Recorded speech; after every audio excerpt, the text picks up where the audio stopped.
If you believe USA is the most powerful country in the world, then drop your opinion in the comments. USS Gerald R Ford is not just a ship floating on the ocean, it is the kind of machine that looks like someone took the idea of power and said, let's build it bigger, faster, louder and more advanced than anything that has ever touched water before, and that energy is exactly what this carrier brings every single time it moves across the sea. When people think about aircraft carriers, they imagine long runways floating on waves, jets launching into the sky and crews running around in organized chaos, but Ford is more than that. It is a statement, a moving message that says the United States is ready for anything. This carrier was built to replace the older generation, yet it is not just a replacement, it is a full leap forward, like going from an old muscle car to a futuristic electric hypercar that has endless power and does not need to refuel for decades. The ship is powered by 2 nuclear reactors that are designed to last for about 25 years without needing to be refueled. Imagine that, a floating city with thousands of people aboard and it does not need to stop for gas. That alone already sounds unreal. And because of that insane power output, the ship is able to run advanced technology, weapons, radars, systems, computer networks and systems that are built for the future. This ship is not just for today, it is for tomorrow. Now take the launch system for aircraft. Older carriers used steam catapults, which are strong but harsh and require a lot of maintenance. The Ford class uses EMALS, which stands for Electromagnetic Aircraft Launch System. Instead of steam and pistons, it uses electromagnetic force that launches jets smoother, faster and with less stress on both the aircraft and the crew. It feels like aviation technology shifted from old mechanical power to pure electrical precision. That means less wear and tear on planes and faster launch rates, which translates into more aircraft in the air when it matters.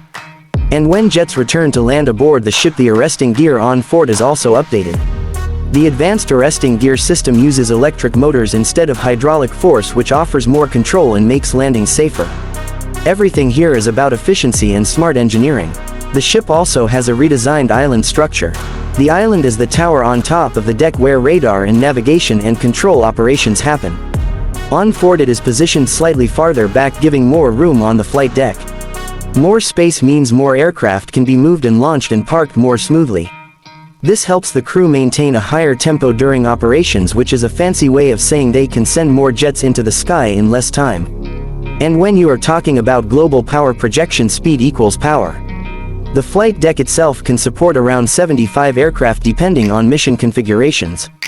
That means F-35Cs, F-A-18 Super Hornets, EA-18G Growlers, helicopters, surveillance aircraft and support drones. The future is drone integration too, and this ship was built with the idea that unmanned aircraft will become a normal part of naval aviation. So yes, Ford is designed not just for the jets of today, but the aircraft that have not even been fully designed yet. Now think about what this means strategically.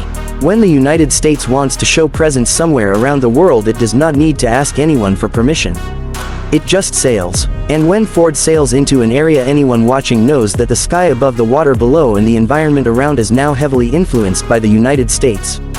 It is a mobile airbase that can be placed anywhere in the world with no need for foreign land bases. That flexibility is power. That independence is power. And Ford is the biggest and most advanced expression of that. Inside the ship there are living spaces for thousands of crew. It is literally like a city.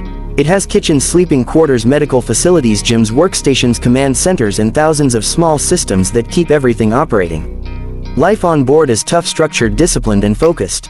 But the ship was designed to reduce workload and stress by improving efficiency. Many old manual processes are replaced with automated or digital systems which allow sailors to work smarter, not harder. The goal is to reduce crew fatigue and improve effectiveness, because a focused crew makes an unstoppable carrier. The cost is massive, over $13 billion just to build the ship and more for testing and upgrades.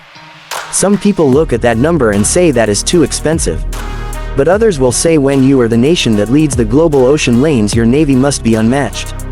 When you are the nation that allies look to for protection and stability, you need the strongest tools.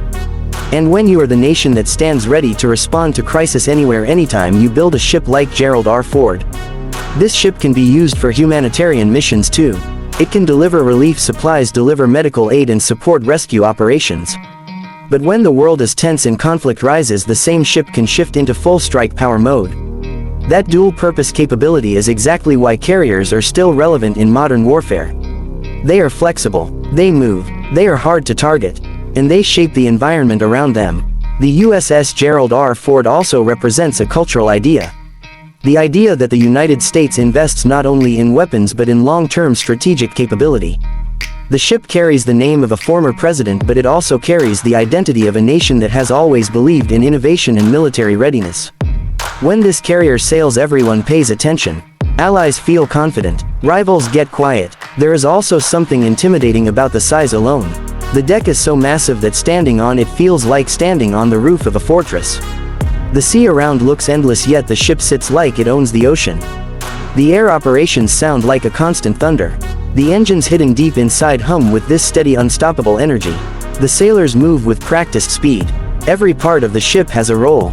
Every system connects to another. It is organized power. This is not just another aircraft carrier. It is the first of a new class that will define American naval power for decades.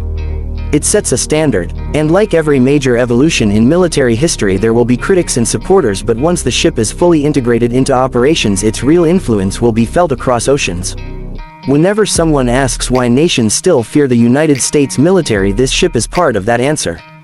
Not just because it can fight, but because it can show up anywhere, anytime, without asking permission, and control the situation from sea to sky.